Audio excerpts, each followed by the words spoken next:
the United States Constitution was written, it marked the beginning of a new era in human liberty. But it was not enough on its own. To fully secure the freedoms of every citizen, the Bill of Rights was needed. And at the forefront of those rights was religious liberty.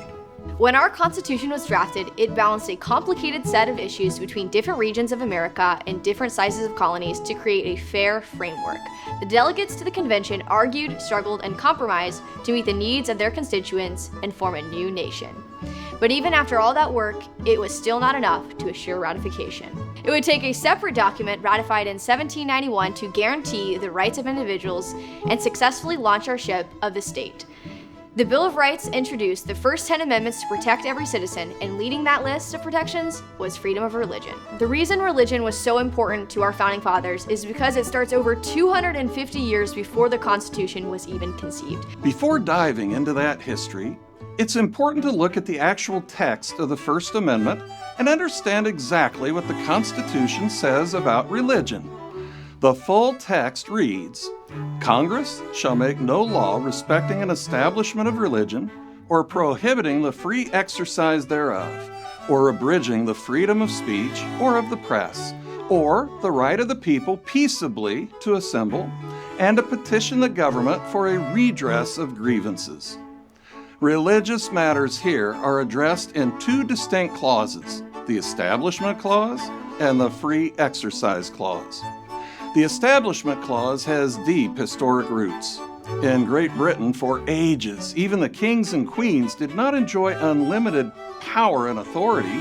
The power they had over earthly matters was immense, but matters of the soul belonged to the church and ultimately to the Pope in Rome.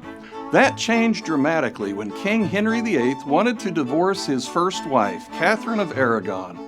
When the Pope refused to grant the annulment, the king was furious.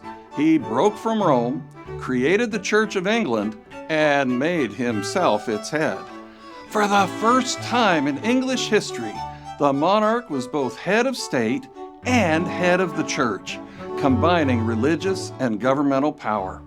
This shift led to a new kind of state-sanctioned religion, and religious loyalty became a requirement for public office and social standing. It also triggered persecution of sects outside of the Church of England, and that persecution drove many to fearlessly seek refuge in the New World. By stating that the federal government shall make no law respecting an establishment of religion, the Constitution made a bold break from the old world. The United States would not have a state church. There would be no religious tests or qualifications to serve in government.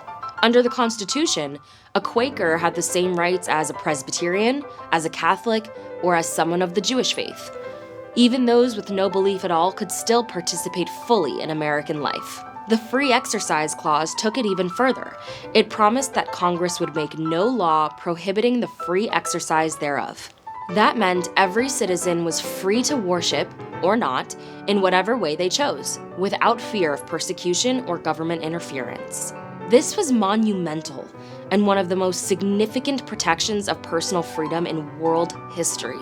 It's likely that the men who debated, compromised, and drafted the Constitution had no idea how far-reaching these words would become. At the end of the 18th century, the inhabitants of the original colonies were still relatively homogeneous. Most European colonists claimed a Christian faith of some sort. Anglicans were the majority, but there were also Presbyterians, Congregationalists, Quakers, Baptists, Methodists, Catholics, and Jews, along with deists who believed in a higher power but followed no organized religion. The religious diversity we see in America today would have been unimaginable to them, as would the large number of Americans who now claim no religious belief in particular.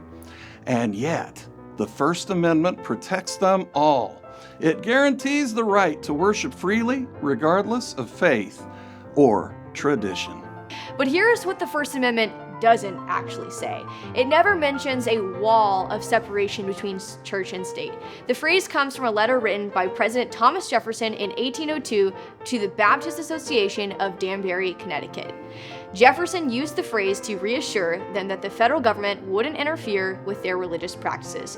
Whether intentionally or not, his words introduced a new interpretation, one that went beyond simply avoiding a national church and toward a total separation of religion from public life. Some argue this broader interpretation goes against the original intent of the framers, noting that Jefferson wasn't at the Constitutional Convention. In fact, he wasn't even in the country. He was serving as an emissary to France. Even Jefferson was surprisingly friendly to public expressions of religion, however, both as governor of Virginia and president of the United States of America. Even so, the wall of separation analogy has been cited repeatedly by the Supreme Court and has become one of the most common, though unofficial, views of the First Amendment. It's a classic example of something not in the law being construed as the law. Even with the complicated interpretation of the text, the First Amendment has endured. It stands as a bulwark protecting the religious rights of Americans, and it remains as a beacon of hope for people around the world.